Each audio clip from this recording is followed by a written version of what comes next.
का मतलब है। अरे भाई 100 में यदि 90 को बोल रहा है कि हमको यही चाहिए, दे दीजिए, लोकतंत्र है, आपको क्या दिक्कत है? उन लोग गढ़ा में घुसेगा, आपको क्या दिक्कत है? ये मेरा नहीं, देश के प्रथम गृह मंत्री सह उप प्रधानमंत्री सरदार वल्लभ भाई पटेल का कथन है कि लोकतंत्र यानी लोगों की मांगों को मान लेना। बहुत बड़ी आबादी। और ये 1932 के बारे में लोग ये दलील देते हैं कि माननीय हाईकोर्ट, रांची में जो माननीय हाईकोर्ट है, उन्होंने शायद 2002 के आसपास 27 नवंबर के आसपास इस नीति को रद्द कर दिया था।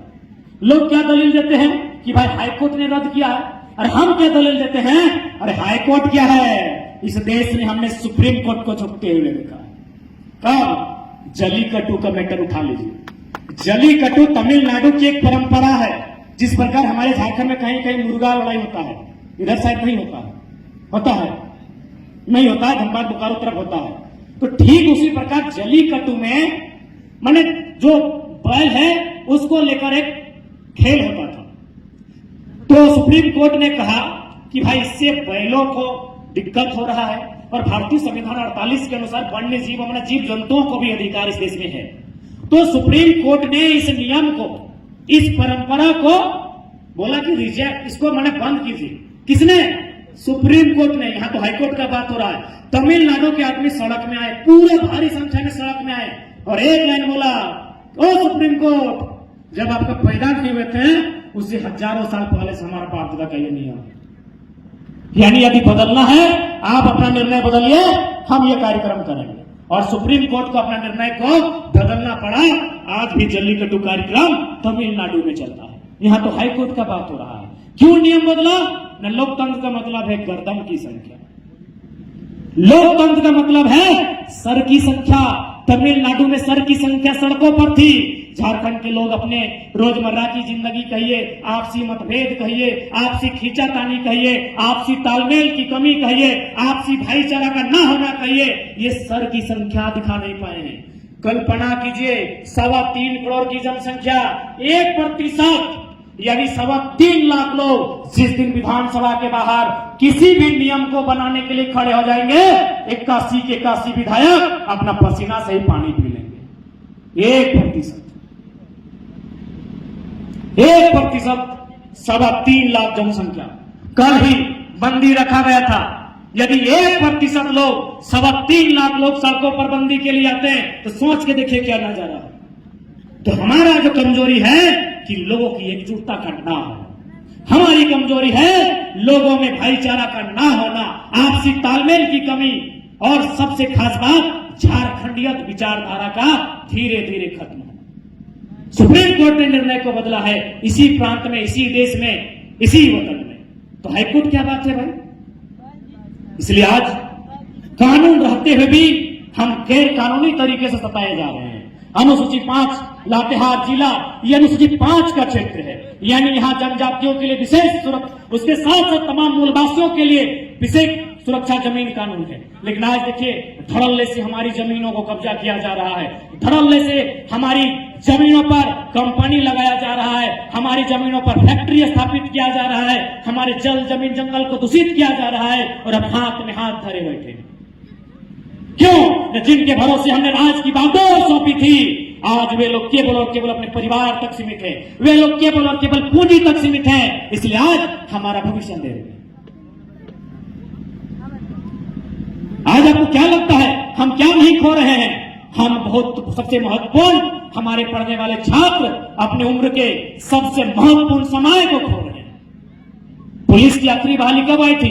2015-16 में। टीचर की बहाली कब आई थी? 15-16 में। आज 7 साल 8 साल बीत चुका है। नीति नहीं तो बहाली कहां से?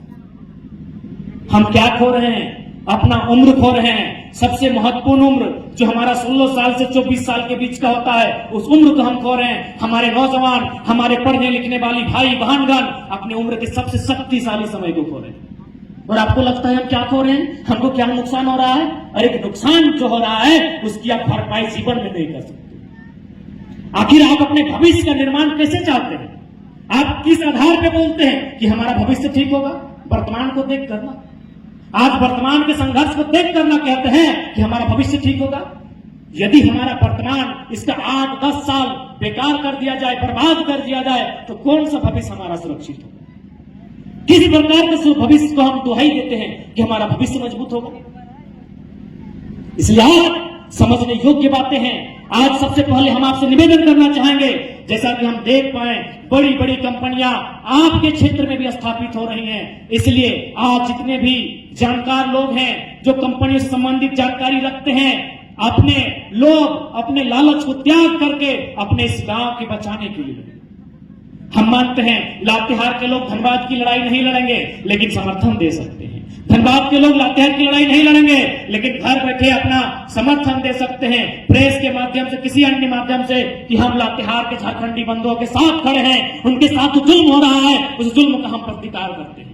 लड़ाई आपकी है, लड़ना आपको होगा, लेकिन आप लड़ेंगे कैसे? विकास बाबू ने आपको बड़ी अच्छे से बताया कि यही सही बात है।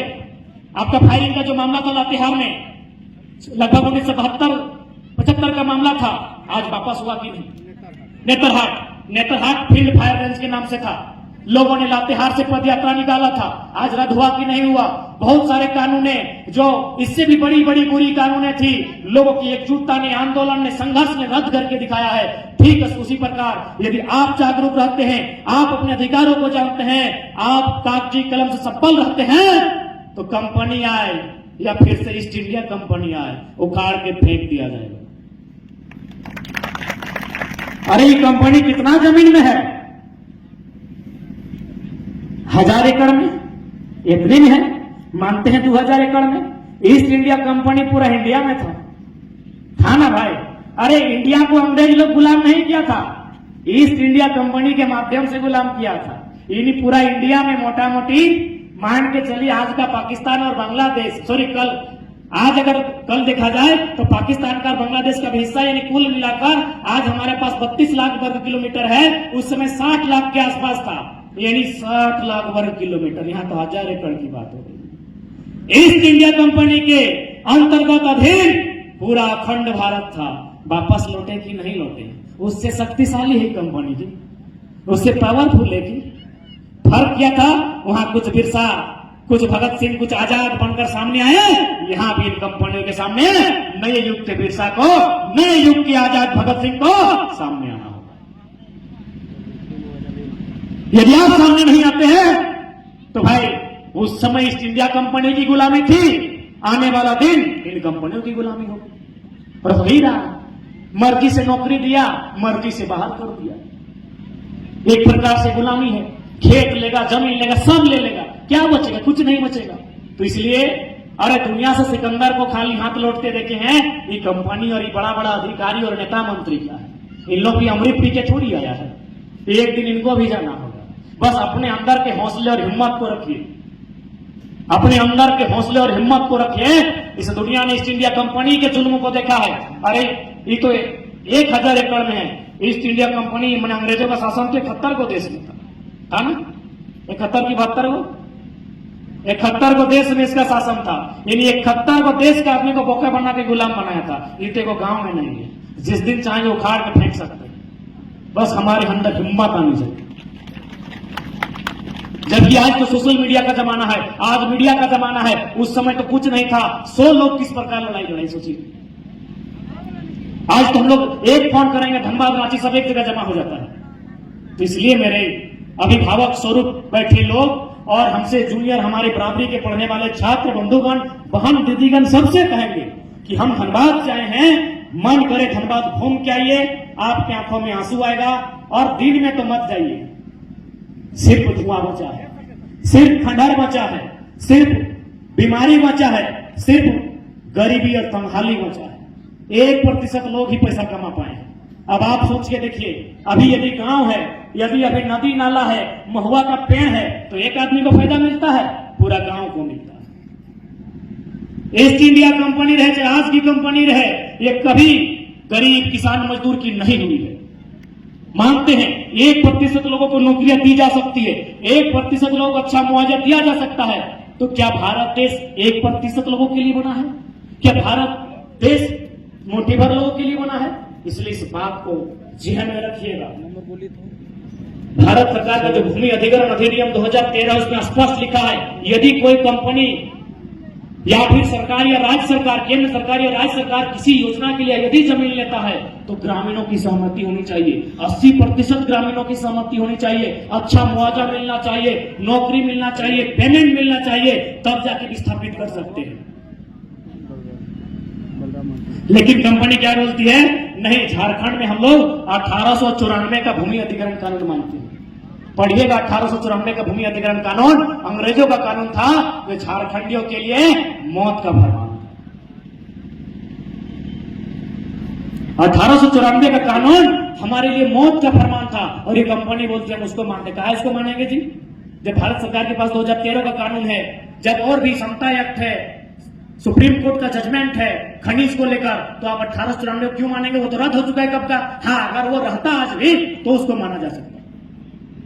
यही नहीं, आज यदि किसी माध्यम से कंपनी तक हमारी आवाज जाती है तो उनको भी हम चेतावनी देना चाहेंगे कि यही कंपनी जब मध्य प्रदेश में काम करती है तो ठीक काम करती है। मध्य प्रदेश में नॉर्दर्न कोल लिमिटेड, जैसे हमारे यहाँ डीवीसी है, एनटीपीसी है, ईस्टर्न कोल लिमिटेड है, भारत कोकिंग कोल लिमिटेड है, सेंटर कोल लिमिटेड है, ठीक उसी प्रकार मध्य प्रदेश का सिंगरौली नामक क्षेत्र है, वहां नॉर्दर्न कोल लिमिटेड है। नॉर्दर्न कोल लिमिटेड क्या करती है? कोयला खनन का कार्य करती है, लेकिन सबसे पहले क्या करती है? एक सर्वे की टीम बनाती है। जिन लोगों की जमीन पर कोयला मिला है, जिनको विस्थापित करना हो, सबसे पहले उनको चिन्हित करती है, और क्या करती है? उनको कहीं दूसरी जगह जमीन अलॉटमेंट करती है, चाहे 25 डिसमिल रहे, 30 डिसमिल है, सबको बराबर देती है। जमीन अलॉटमेंट करने के बाद कंपनी पैसा नहीं देती है, उस जमीन पर उसको फ्लैट मकान बना कर देती है, और पैसा तो ऊपर से देती है प्लस नौकरी देती है। बताइए झारखंड में ऐसा कानून है? बताइए झारखंड में ऐसा कानून है? तो स्थानीय डीसी रहे या फिर जो कानूनी विधि विधान को संभालते हैं, या राज्य सरकार रहे, कि भाई इतना गंदा नीति राज्य के साथ क्यों?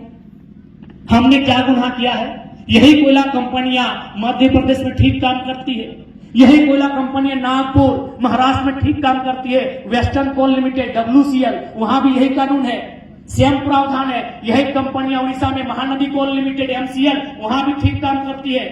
8 कोयला की यूनिट है, लगभग 3 या 4 यूनिट झारखंड में है, बाकी यूनिट अच्छा काम करती है। जितना भी प्रदेश है वहां अच्छा काम करती है, लेकिन पता नहीं जब ये झारखंड आती है इनकी दोहरी नीति क्यों होती है? इसकी दोहरी नीति का कारण है बिके हुए नेता। आपको क्या लगता है विधायक का संसद के चुनाव में इतना पैसा का खर्चा होता है? इन लोग बाप घर से देता है, सबको कंपनी पैसा देता है। तो जब इन लोग बाप घर से पैसा नहीं देता है, इन लोग नाजायज बाप लोग से पैसा लेता है, तो जीतने के बाद नाजायज बाप लोग का दलाली करेगा। यदि नेता बिका हुआ है तो स्पष्ट है जनता भी बिकी हुई है। भले हमारे कलेजे में चोट लगेगा, भले हमें शर्म लगेगा, लेकिन सच्चाई है। यदि नेता बिका हुआ है यानी जनता बिकी हुई है।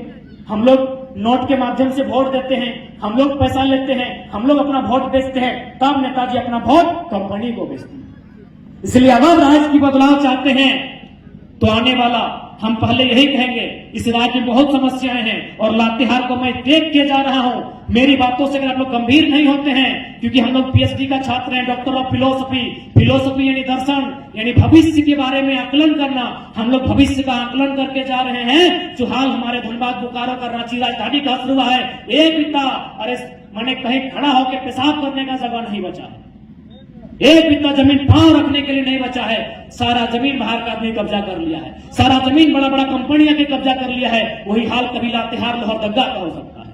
ये तो गनीमत है कि हम जंगलों झाड़ों में, पर्वत पहाड़ों में हंसी खुशी के साथ रहते हैं। ये हमारी हंसी खुशी कब गायब हो जाएगी इसका कोई अंदाजा नहीं। इसलिए आज सबसे पहला बात, जो भी लड़ाई हमें लड़नी है, विस्थापन की लड़ाई लड़नी है, कोयला कंपनी को जमीन देने की लड़ाई लड़नी है, या फिर नियोजन की लड़ाई लड़नी है, पहले हमें संविधान से लड़ना है।